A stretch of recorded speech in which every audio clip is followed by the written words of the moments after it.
If you slept away the morning, there are things that you would miss, like laughter from the kitchen, or a memory like this. Taburkan mesa seres, taburkan cinta. Aroma 100%. Assalamualaikum warahmatullahi wabarakatuh. Perkenalkan, nama saya Muhammad Hafiz, jurusan Sistem Informasi, Fakultas Teknologi Informasi Angkatan 2019. Adapun tujuan dibuatnya video ini yaitu untuk memenuhi tugas yang diberikan oleh ibu dosen pengantar akuntansi. Dan simak video. Analisis transaksi. Cara pertama, memahami jenis-jenis akun dan komponennya. Misalnya akun aset dapat terdiri dari piutang, persediaan, dan lain-lain. Yang selanjutnya, tentukan pengaruh dari suatu transaksi pada akun aset, kewajiban, modal, beban, atau pendapatan. Terus, yang ketiga, tentukan pengaruhnya untuk setiap akun. Apakah adanya transaksi tersebut menjadikan jumlah saldo naik atau turun? Yang keempat, tuliskan kenaikan atau penurunan saldo akun menjadi naik atau turun. Terus yang terakhir, tulis kenaikan atau penurunan saldo atas akun tersebut di sebelah debit atau kredit. Analisis transaksi. Untuk dapat menyusun laporan keuangan dan laporan rugi laba seperti diuraikan sebelumnya, suatu sistem akuntansi harus dapat menghasilkan informasi antara lain aktiva, kewajiban, modal, pendapatan, dan biaya. 3 kategori yang pertama menyangkut neraca, sedangkan yang berikutnya menyangkut laporan rugi laba. Akun sebagai alat pencatatan. Alat pengiktisaran yang paling mendasar dalam akuntansi adalah daftar hitung atau akun, atau sering juga disebut nomor rekening. Akun atau rekening adalah suatu alat untuk mencatat transaksi yang bersangkutan dengan aktiva, kewajiban, modal, dan pendapatan, serta biaya selama suatu periode tertentu. Sedangkan tujuan pemakaian rekening adalah untuk mencatat data yang akan menjadi dasar penyusunan laporan-laporan keuangan. Kumpulan rekening-rekening yang digunakan dalam suatu perusahaan tersebut buku besar atau ledger. Buku besar akun dikelompokkan menjadi 3 bagian. Bagiannya yang pertama adalah rekening real. Rekening real terbagi kembali menjadi beberapa bagian. Yang pertama rekening aktiva, terdiri atas kas, wesel tagih, piutang, biaya dibayar di muka, tanah, gedung, dan bangunan. Terus yang kedua, rekening kewajiban, yaitu wesel bayar. Terus yang selanjutnya rekening modal. Golongan akun yang kedua yaitu rekening nominal. Di dalamnya terdiri atas rekening pendapatan dan rekening biaya. Yang ketiga yaitu rekening prive atau rekening pengambilan pribadi. Apabila rekening yang terdapat dalam suatu buku besar cukup banyak jumlahnya, maka rekening biasanya diberi kode berupa nomor. Nama rekening beserta kodenya disusun dalam suatu daftar yang disebut daftar kode rekening, dan biasanya bertitik tolak dari pengelompokan rekening dalam 5 golongan di atas, yaitu aktiva, utang, modal, pendapatan, dan biaya. Contohnya seperti ini.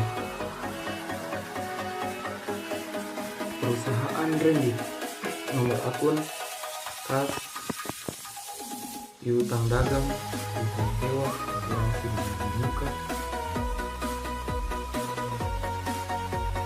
Terus bagan akun milik kantor akuntan publik Joni, akun neraca.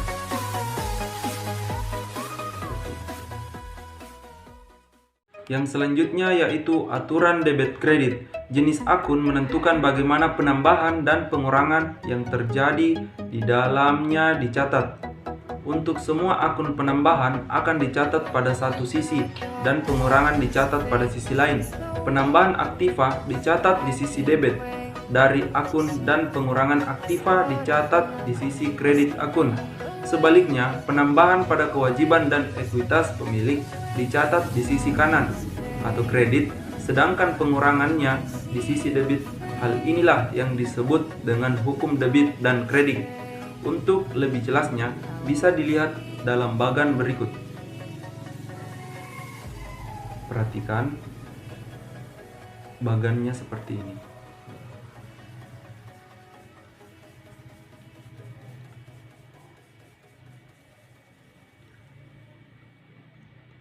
Tabel aturan debit kredit seperti ini.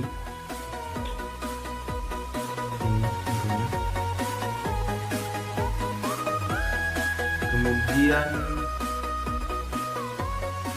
siklus akuntansi modelnya seperti ini.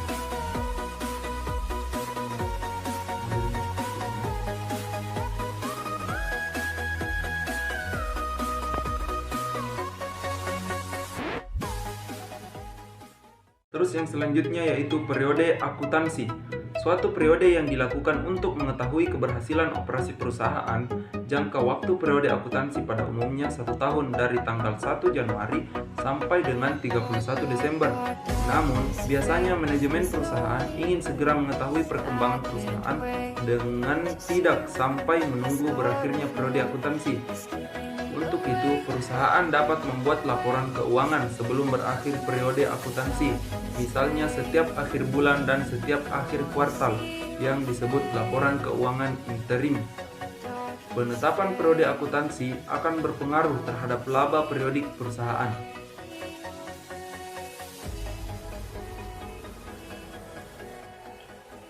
Terus yang selanjutnya yaitu penjurnalan. Jurnal adalah catatan kronologis dari transaksi suatu entitas atau kesatuan berdasarkan urutan terjadinya dengan menunjukkan rekening yang harus didebet dan dikreditkan.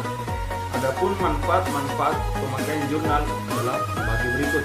Yang pertama, jurnal merupakan alat yang dapat menggambarkan pos-pos yang terpengaruh oleh suatu transaksi.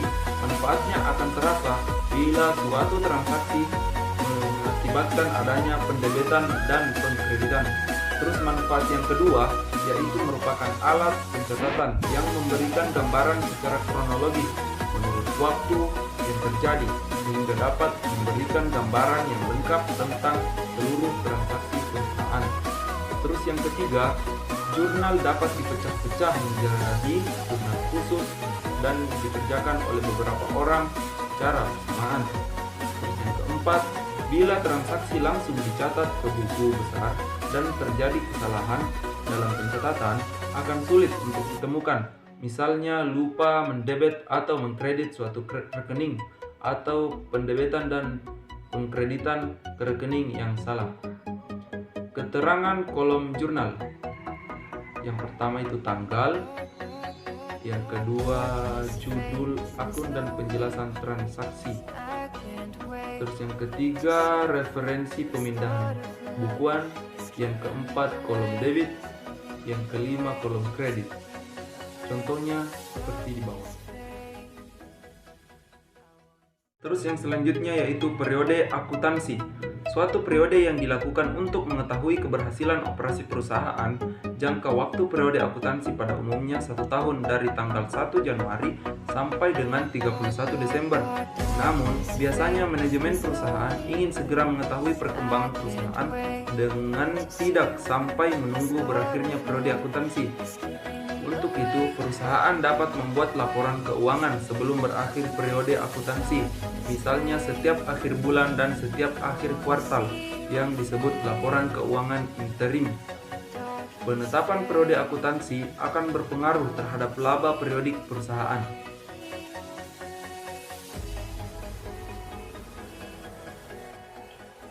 Terus yang selanjutnya yaitu penjurnalan. Jurnal adalah catatan kronologis dari transaksi suatu entitas atau kesatuan berdasarkan urutan terjadinya dengan menunjukkan rekening yang harus didebet dan dikreditkan. Adapun manfaat-manfaat pemakaian jurnal adalah sebagai berikut. Yang pertama, jurnal merupakan alat yang dapat menggambarkan pos-pos yang terpengaruh oleh suatu transaksi. Manfaatnya akan terasa bila suatu transaksi mengakibatkan adanya pendebetan dan pengkreditan. Terus manfaat yang kedua yaitu merupakan alat pencatatan yang memberikan gambaran secara kronologis menurut waktu yang terjadi sehingga dapat memberikan gambaran yang lengkap tentang seluruh transaksi perusahaan. Terus yang ketiga, jurnal dapat dipecah-pecah menjadi jurnal khusus dan dikerjakan oleh beberapa orang secara bersamaan. Terus yang keempat, bila transaksi langsung dicatat ke buku besar dan terjadi kesalahan dalam pencatatan akan sulit untuk ditemukan. Misalnya lupa mendebet atau mengkredit suatu rekening atau pendebetan dan pengkreditan ke rekening yang salah. Keterangan kolom jurnal. Yang pertama itu tanggal, yang kedua judul akun dan penjelasan transaksi. Terus yang ketiga referensi pemindahan bukuan, yang keempat kolom debit, yang kelima kolom kredit. Contohnya seperti di bawah. Proses-proses mencatat transaksi ke dalam jurnal disebut menjurnal. Prosedur yang harus diikuti dalam menjurnal adalah sebagai berikut. Yang pertama, tahun ditulis pada baris pertama dan biasanya tidak ditulis berulang-ulang apabila tahun tidak berganti. Terus yang kedua, nama bulan ditulis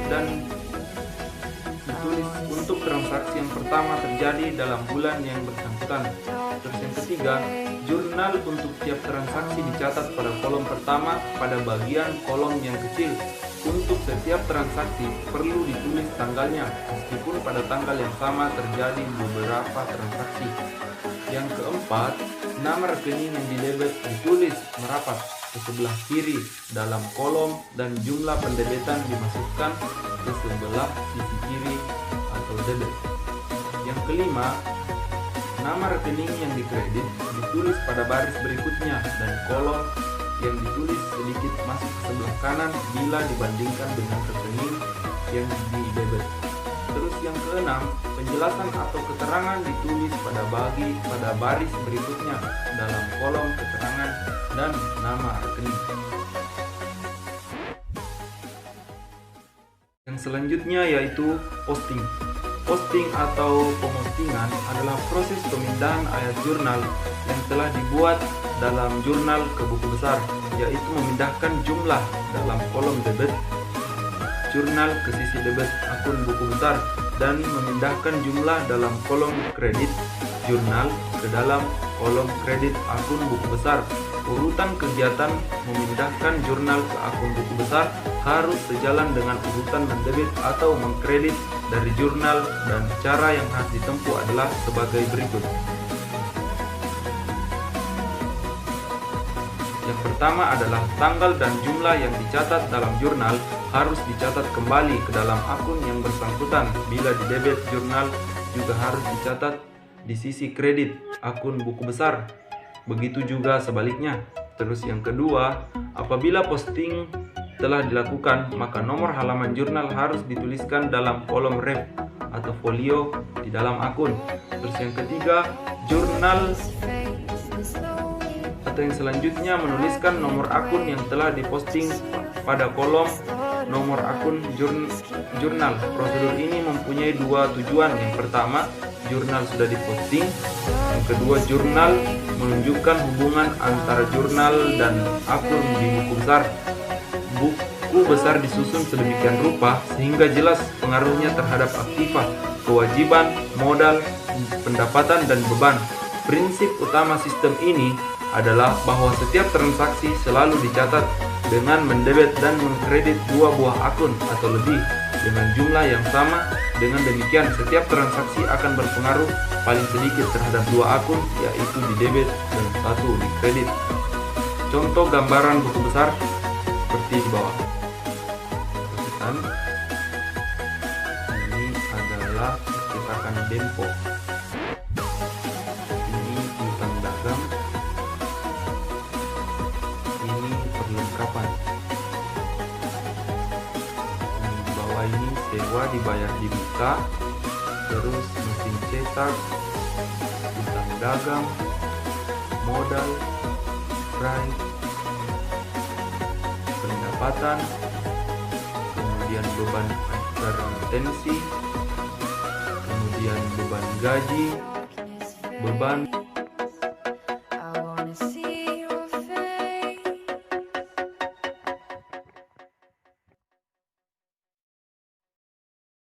Yang selanjutnya yaitu neraca saldo.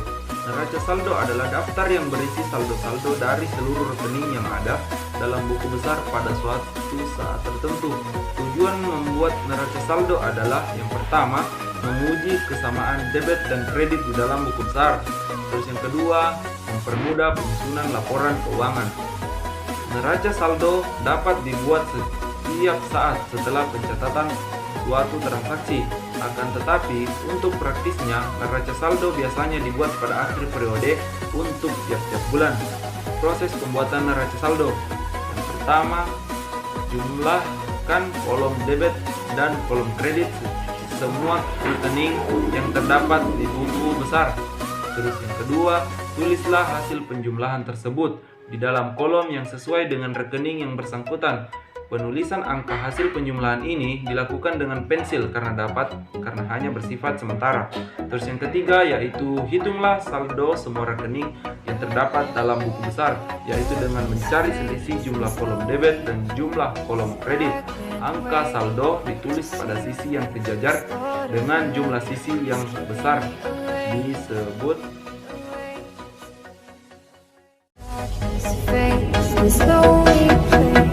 I can't wait to see your face. Thought of love is keeping me awake, keeping me awake, keeping me awake.